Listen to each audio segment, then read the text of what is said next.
नमस्कार दोस्तों, मैं सुनी आपका स्वागत करता हूं हमारे इस चैनल सिविल इंजीनियरिंग ज्ञान पर।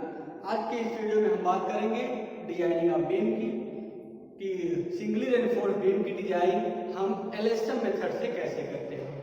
तो आज के इस वीडियो में बात करेंगे हम एलएसएम मेथड से बीम की डिजाइनिंग के लिए। तो आइए वीडियो को स्टार्ट किया जाता है।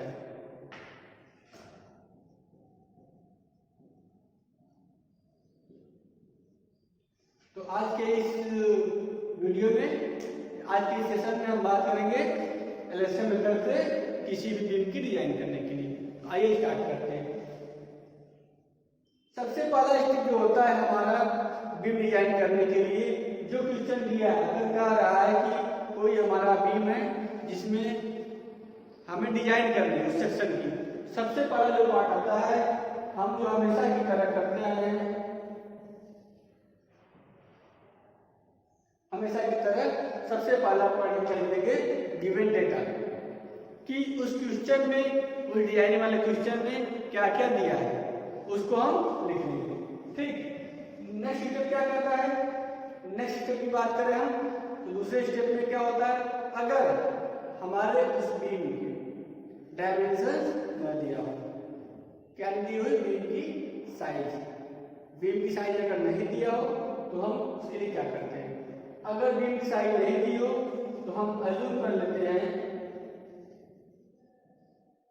क्या अज्यूम कर लेते हैं कि जो हमारा बी है, जो बी में विड्थ है बीम का,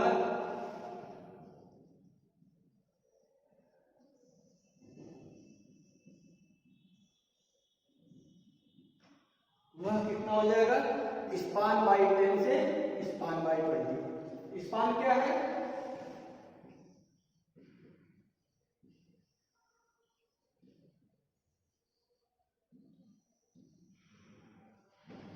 टोटल लेंथ का बीम, बीम का जो लेंथ दिया हुआ है, ठीक है, उसी में क्या बोलते हैं, स्पान। बताया था आपने पिछले वीडियो में कि स्पान क्या होता है, ठीक है। तो हम पी अज्यूम कर लेंगे कि स्पान बाई 10 से स्पान बाई 20 के बीच में हम भी अज्यूम कर लेंगे। उसके बाद बी अगर हम कैलकुलेट कर लेते हैं तो डी हम जो मानते हैं वो,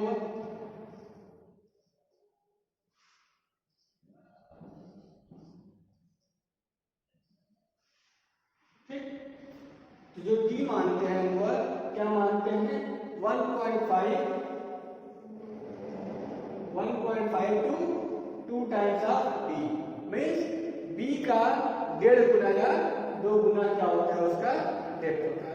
यह हम अज्यूम कर लेते हैं। ठीक, उसके बाद जो हमारा नेक्स्ट स्टेप है वह आता है डायमेंशन के बाद कैलकुलेशन ऑफ लोड। ठीक, कि हम लोड कैसे कैलकुलेट करेंगे, क्लियर।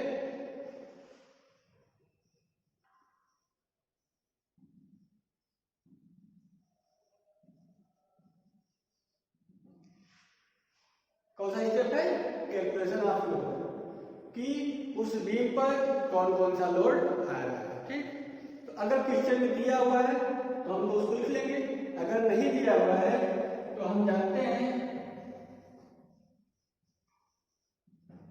टोटल लोड क्या होता है, लाइव लोड, ठीक है, मीन्स चल भाग, जो कि उस बिल्डिंग के ऊपर आने जाने वाले, जैसे लाइक कोई मूवेबल चीज हो गई उसका लोड लाइव लोड होता है, ठीक है। और सेकेंड लोड कौन सा होता है, डेड लोड। डेड लोड क्या होता है, जो हमारे कंक्रीट का लोड होता है वह क्या होता है, dead load. Floor fleet load होता है, जो उसके ऊपर का फ्लोर है, ठीक है, उसका लोड अगर दिया है तो हम इसको लिखेंगे, अगर नहीं दिया है तो हम इसको नहीं कैलकुलेट करेंगे इसमें। ठीक, नेक्स्ट क्या होता है, इसी में हम बात कर लेते हैं, क्योंकि हम डिजाइन किससे कर रहे हैं, एलएसएम मेथड से कर रहे हैं। जो डिजाइनिंग कर रहे हैं किससे कर रहे हैं, एलएसएम मेथड में। तो हमको पता है कि हम जो एलएसएम मेथड डिजाइन करते हैं उसमें हमेशा लोड कौन सा लेते हैं, फैक्टर लोड लेते हैं। कौन सा लोड,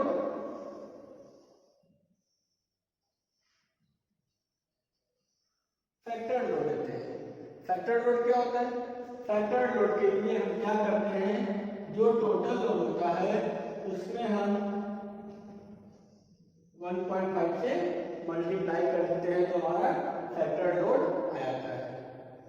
ऐसा क्यों करते हैं, क्योंकि हमेशा कोड में बताया, ठीक है, कि अगर हम कोई फैक्टर्ड या एलएसएम मेथड से कोई भी डिजाइन करते हैं तो हम जो लोड लेते हैं वो फैक्टर्ड लोड लेते हैं।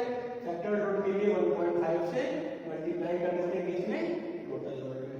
टोटल लोड को 1.5 से मल्टीप्लाई कर देते हैं। क्लियर।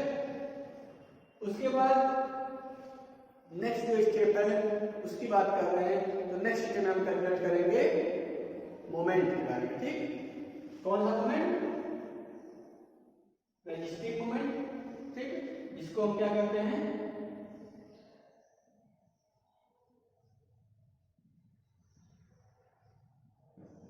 बेंडिंग मोमेंट कैलकुलेट करेंगे। ठीक, ये बेंडिंग मोमेंट कौन सा होगा, बेंडिंग मोमेंट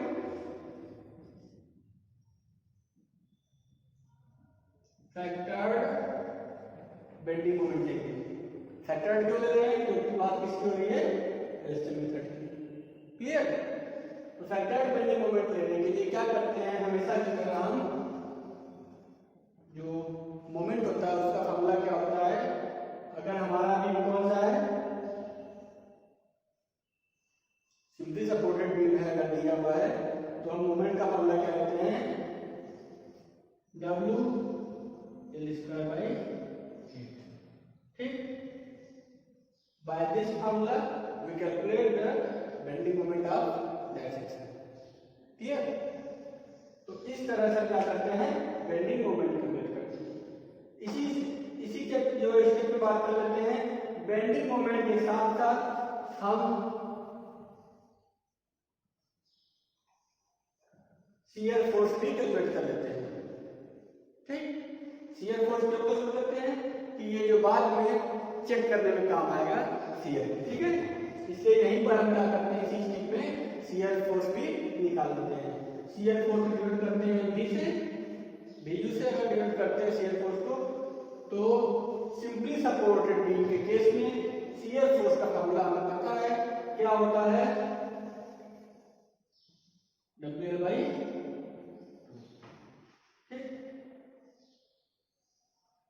क्या होता है शियर फोर्स का फॉर्मूला, WL बाई 2। यहां से हम क्या कर लेंगे, शियर फोर्स निकाल लेंगे।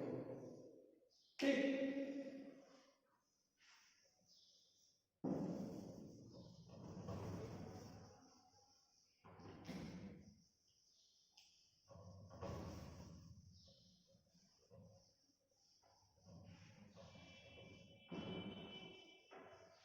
साथ में लिखते चलिए आप लोग,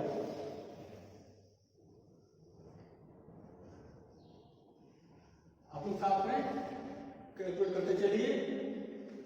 अब इसके बाद क्या बात करते हैं हम, शियर फोर्स के बाद क्या बात करते हैं, नेक्स्ट स्टेप हमारा होगा, आपको क्या चल गया पता, लोड चल गया पता, बेंडिंग मोमेंट चल गया पता। अब हम जो निकालते हैं वो कौन सा होता है,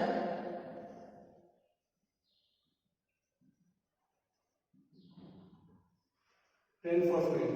ठीक, क्या निकालते हैं हम, रेनफोर्समेंट, कि हमारे बीम सेक्शन में कितना सरिया प्रोवाइड किया गया। ठीक, रेनफोर्समेंट निकालने से पहले एक चीज और ध्यान रखते हैं, एक स्टेप वहां तो मिस हो गया, सॉरी कहते हैं उसके लिए, एक स्टेप मिस हो गया, कौन सा,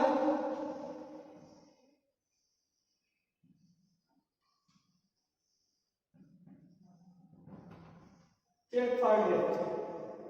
कि हम डेप्थ चेक करेंगे, हमने पहले तो अज्यूम कर लिया था डेप्थ, तो एक्चुअली हम चेक करें कि जो हमने अज्यूम किया डेप्थ वह हमने सही अज्यूम किया है कि गलत।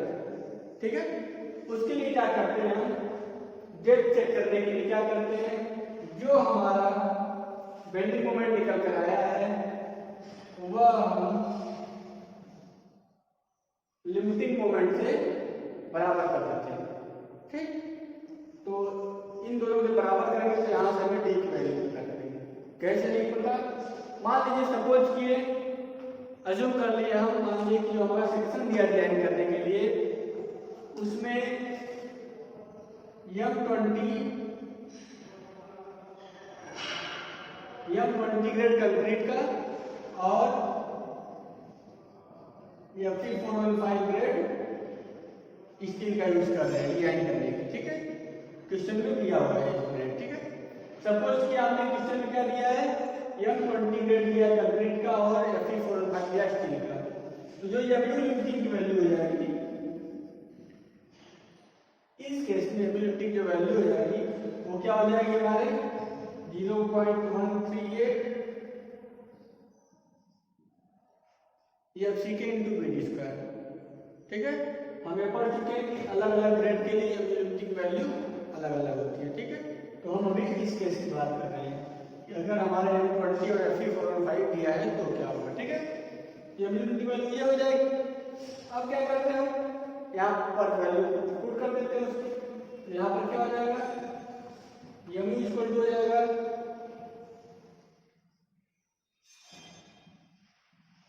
Mu इक्वल टू हो जाएगा हमारा 0.138 FCK into BD स्क्वायर, ठीक। हम Mu की वैल्यू फाइंड आउट कर चुके हैं। FCK की वैल्यू पता है, जो हमारा मिक्स होता है वो FCK की वैल्यू होती है। B की वैल्यू हम ऊपर निकाल चुके थे, तो यहाँ से हमें B की वैल्यू मिल जाएगी, ठीक।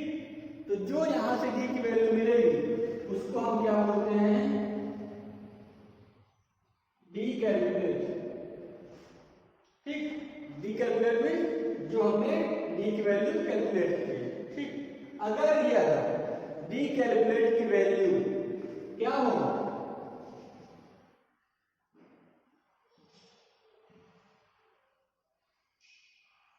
अगर इस D कैलकुलेट जो हमने यहाँ से D कैलकुलेट किया है उसकी वैल्यू D एज्यूम, मतलब जो हमने एज्यूम किया था ऊपर सेकंड स्टेप में, उससे कम आ रही होगी, तो हम क्या करते हैं कि हमारी डिजाइनिंग क्या है, सही है। क्लियर, समझ आ रहा है ना। तो हम क्या करेंगे, हमारी डिजाइनिंग सही है। अब बात करते हैं किसकी, रिइंफोर्समेंट की बात, इसकी बात करते हैं, ठीक।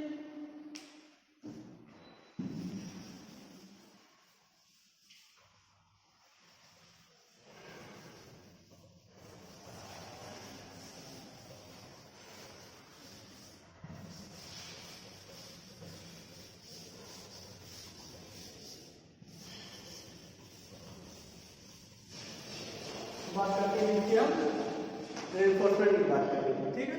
रिइंफोर्समेंट इज प्रॉब्लम कि हमें कितना स्टील लेना है, कितना सरिया प्रोवाइड करना है, कितने एमएम का, ठीक है। आइए रिइंफोर्समेंट निकालने का फॉर्मूला होता है, जो हम एसटी निकालते हैं, एरिया ऑफ स्टील रिइंफोर्समेंट, उसका फॉर्मूला होता है 0.5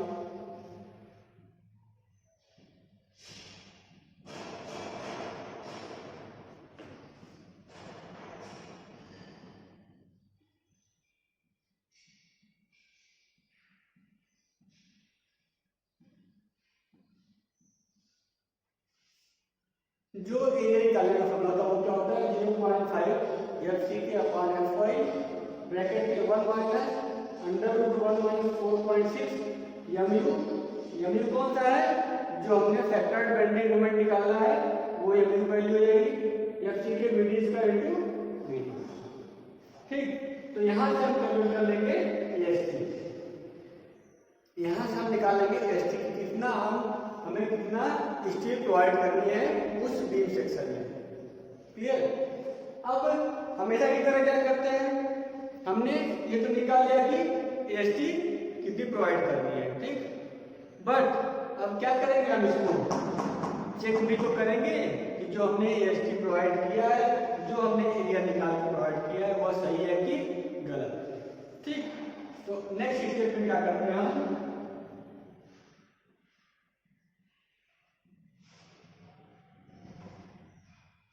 चेक फॉर रिइंफोर्समेंट।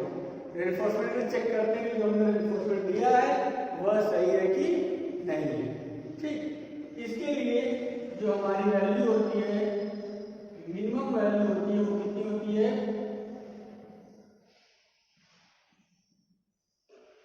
जो मिनिमम रिक्वायर्ड एरिया है स्टील का वो आईएस कोड प्रोविजन ने बताया, लिमिट स्टेट मेथड में आईएस कोड प्रोविजन ने बताया। कौन सा code? IS code 456 country code यही होता है। तो इस कोड ने बताया जो मिनिमम एरिया हमें रिक्वायरमेंट होता है किसी भी बीम सेक्शन को डिजाइन करने के लिए, वह कितना होता है? 0.85 मीटर/F²। ठीक है। और जो मैक्सिमम एरिया होता है, और क्या होता है? ये तो मिनिमम हो गया क्राइटेरिया। मैक्सिमम क्राइटेरिया क्या बताया कोड ने? कोड ने बताया कि मैक्सिमम क्राइटेरिया होता है वह होता है 4% ऑफ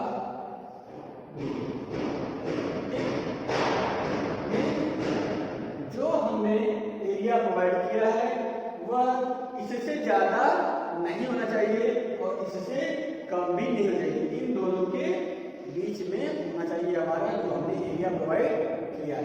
क्लियर? तो यहां से हम चेक कर लेंगे रेनफोर्समेंट के लिए। क्लियर? अब रेनफोर्समेंट तो चेक कर लिया, यहां से रेनफोर्समेंट चेक कर लेंगे।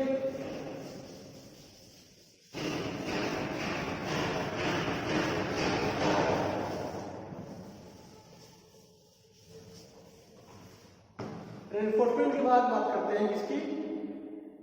रेनफोर्समेंट जो निकालते हैं वो तो अभी एरिया निकाला है, तो जो हम बार प्रोवाइड करते हैं वो बीम में वो एरिया में नहीं होता है, और किस में होता है?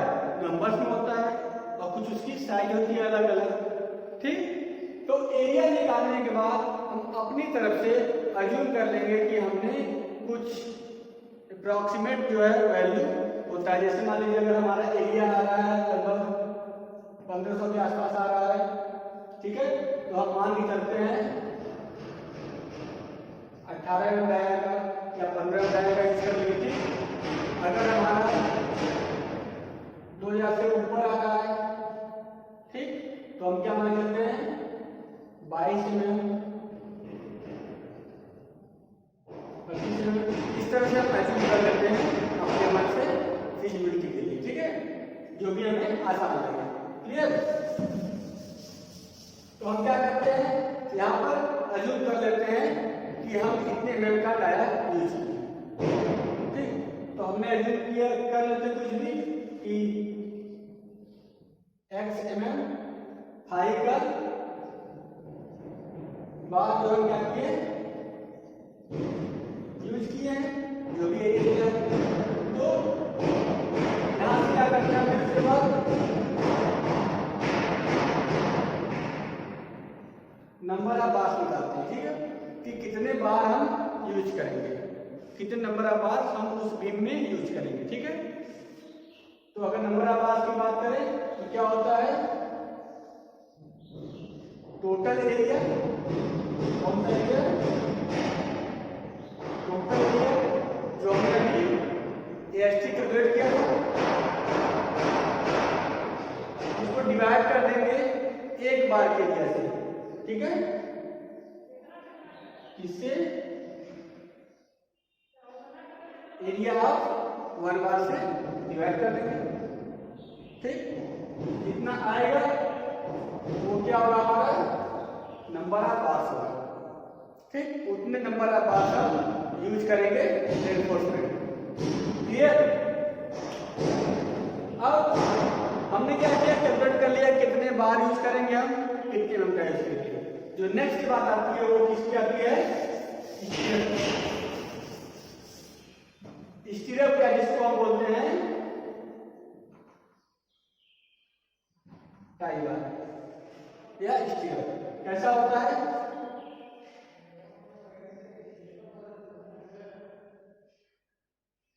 छल्ला टाइप का होता है।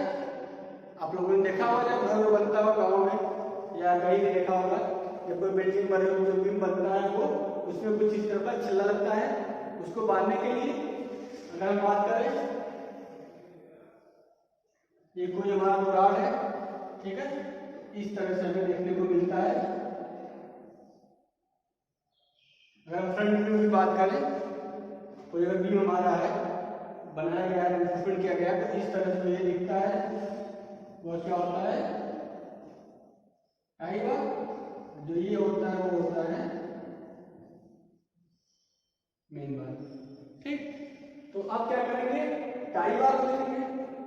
जो टाई बार होता है वो जनरली हम हमेशा यूज करते हैं कितना 8 mm टाई बार 5 का 2 लेग स्टीरअप। ठीक, स्टीरअप क्या होता है, वही टाई बार को ही स्टीरअप करते हैं टेक्निकल टर्म में। ठीक है, तो यहाँ पर एक टर्म आया 2 लेग। 2 लेग क्या होता है, अगर हम किसी सरिया को, ठीक है, अगर मोड़ते हैं दोनों साइड से, ठीक, तो यह क्या हो गया, एक लेग यह हो गया, एक लेग यह हो गया। इसको हम बोलते हैं 2 लेग स्टीरअप। ठीक, तो जनरली हम यूज करते हैं वो 8 mm 5 का 2 लेग स्टीरअप यूज करते हैं। ठीक, अब हमने स्टीरअप यूज कर लिया, लेकिन अब बात आती है क्या, स्टीरअप यूज करने के बाद उसके स्पेसिंग की। ठीक है, इसकी बात आती है स्पेसिंग की, कि जो हमने स्टीरअप लगाया है उसके बीच की दूरी कितनी होगी, यह स्पेसिंग कितनी होगी, दो टाई बार के बीच की दूरी कितनी होगी। स्पेसिंग के लिए कोडल प्रोविजन IS 456-2000 ने बताया कि जो हमारी स्पेसिंग होगी बीम के केस में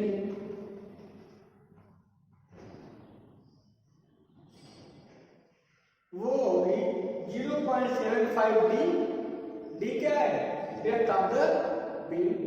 ठीक है, या 3 सर्वे। इन दोनों में से जो मिनिमम, जो दोनों में से कम आएगा वही स्पेसिंग हम क्या रखेंगे, दो टाई के बीच की दूरी रखेंगे। क्लियर, इसको हम बोलते हैं स्पेसिंग।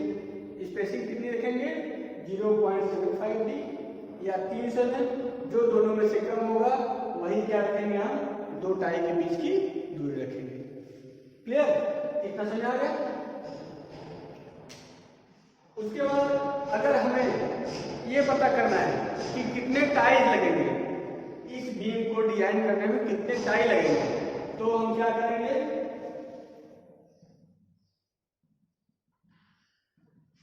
टाइज पता कर लें कि कितने नंबर है टाइज के। तो नंबर ऑफ टाइज होता है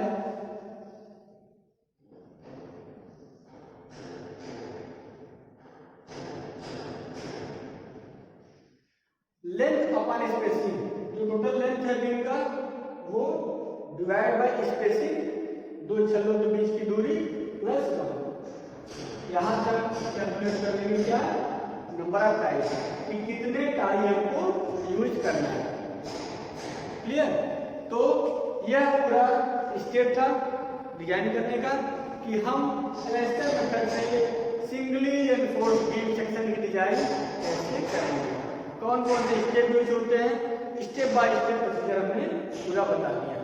ठीक है, तो आई होप आपको समझ में आया होगा।